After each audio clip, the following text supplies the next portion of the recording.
नमस्कार, मैं हूं आपके साथ श्रेया गुप्ता और आप देख रहे हैं टीवी द्वापरा।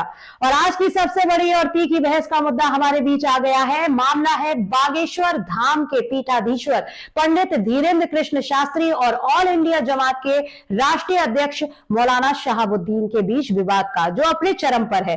क्योंकि यह विवाद सिर्फ दो व्यक्तियों के बीच नहीं है, ये हमारे समाज, संस्कृति और धर्म पर उठाए गए गंभीर सवालों से जुड़ा है। तो आज हम गहराई से विश्लेषण करेंगे कि क्यों धीरेन्द्र शास्त्री का दृष्टिकोण न केवल तार्किक है, बल्कि हमारी सनातन परंपराओं और भारतीय संस्कृति की सच्ची तस्वीर को प्रस्तुत करता है।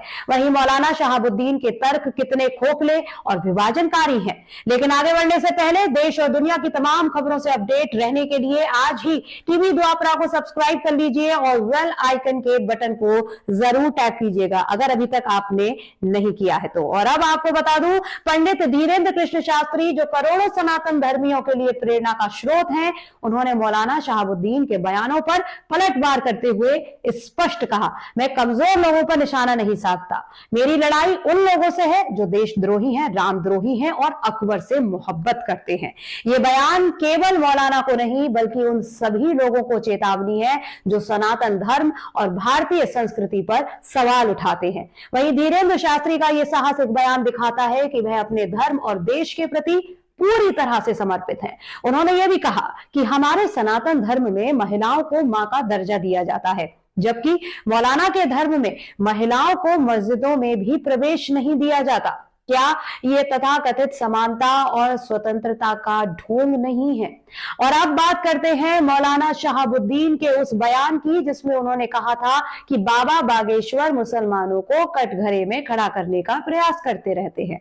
निश्चित है, ये एक बार फिर साबित करता है कि मौलाना जैसे लोग, जिनकी सोच सांप्रदायिक राजनीति तक सीमित है, हर सकारात्मक पहल को गलत तरीके से पेश करते हैं। उन्होंने मदरसों का बचाव करते हुए कहा कि मदरसों ने 1857 से 1947 तक आजादी की लड़ाई में योगदान दिया, लेकिन क्या ये योगदान उनके द्वारा किए जा रहे विभाजनकारी और भ्रामक बयानों को सही ठहराता है? वहीं मौलाना ने दावा किया कि मदरसों में गणतंत्र दिवस मनाया जाता है, लेकिन ये कितना सच है? क्या वो ये बता सकते हैं कि कितने मदरसे आज भी भारतीय झंडे को फहराने से कतराते हैं? धीरेन्द्र शास्त्री ने न केवल सत्य उजागर किया, और ये सत्य मौलाना जैसे लोगों को स्वीकार्य नहीं है।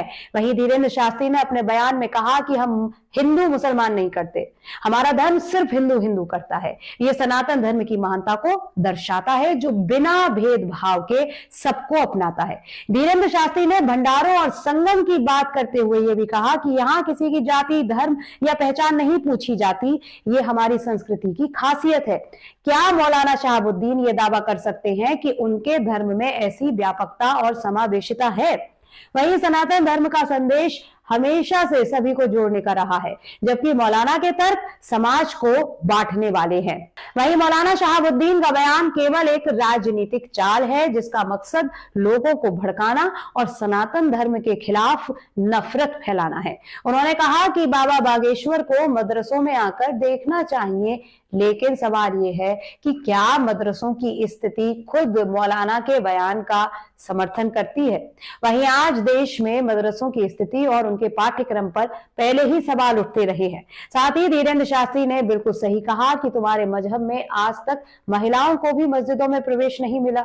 ये बयान न केवल सटीक है, बल्कि एक सच्चाई को उजागर भी करता है, जो मौलाना जैसे लोगों को स्वीकार नहीं है। इस बात का जवाब न देकर मौलाना जैसे लोग दूसरी तरफ बात क्यों घुमाने लगते हैं? सोचने वाली बात है। सनातन धर्म हमेशा से शांति और सद्भाव का प्रतीक रहा है, लेकिन जब इस पर सवाल उठाए जाते हैं तो उसे बचाने के लिए खड़े होना हमारा कर्तव्य है। और इस पूरे विवाद पर जनता का समर्थन धीरेन्द्र शास्त्री के पक्ष में दिखाई देता है, क्योंकि सोशल मीडिया पर हैशटैग सपोर्ट धीरेन्द्र शास्त्री और hashtag nation with Sanatan trend कर रहे हैं। लोग कह रहे हैं कि धीरेन्द्र शास्त्री ने जो कहा वह सच है, हमारे धर्म और देश के खिलाफ बोलने वालों को जवाब देना जरूरी है। वहीं मौलाना शहाबुद्दीन के तर्कों को ज्यादातर लोग नकारात्मक और विभाजनकारी मान रहे हैं। साथ ही स्वामी चिदानंद सरस्वती और अन्य संतों ने भी धीरेन्द्र शास्त्री का ही समर्थन किया है। उन्होंने कहा कि समाज को जोड़ने के लिए रामकाज में लगना जरूरी है। उन्होंने ये भी कहा कि हनुमान जी हमेशा अपने जीवन में सब कुछ प्रभु राम के लिए ही करते रहे, हमें भी धर्म और समाज के लिए ऐसा ही समर्पण दिखाना चाहिए। तो इस पूरी बहस का निचोड़ यही है कि धीरेन्द्र शास्त्री के बयान न केवल सटीक हैं, बल्कि देश और धर्म के लिए उनकी प्रतिबद्धता को दर्शाते हैं। वहीं मौलाना शहाबुद्दीन के बयान केवल भड़काऊ हैं और समाज को विभाजित करने की कोशिश करते हैं। हमारे देश को आज ऐसे धर्म गुरुओं की जरूरत है जो समाज को जोड़े, ना कि तोड़े। धीरेन्द्र शास्त्री का संदेश स्पष्ट है, जो देश और धर्म के खिलाफ खड़े होंगे उन्हें जवाब दिया जाएगा। तो आज की हमारी इस स्पेशल रिपोर्ट में फिलहाल इतना ही। इस मुद्दे पर आपकी क्या राय है हमें जरूर लिख भेजें। फिलहाल वक्त जाने का है, जल्द होगी फिर आपसे मुलाकात एक और नई खबर के साथ। तब तक के लिए देखते रहिए टीवी द्वापरा। धन्यवाद।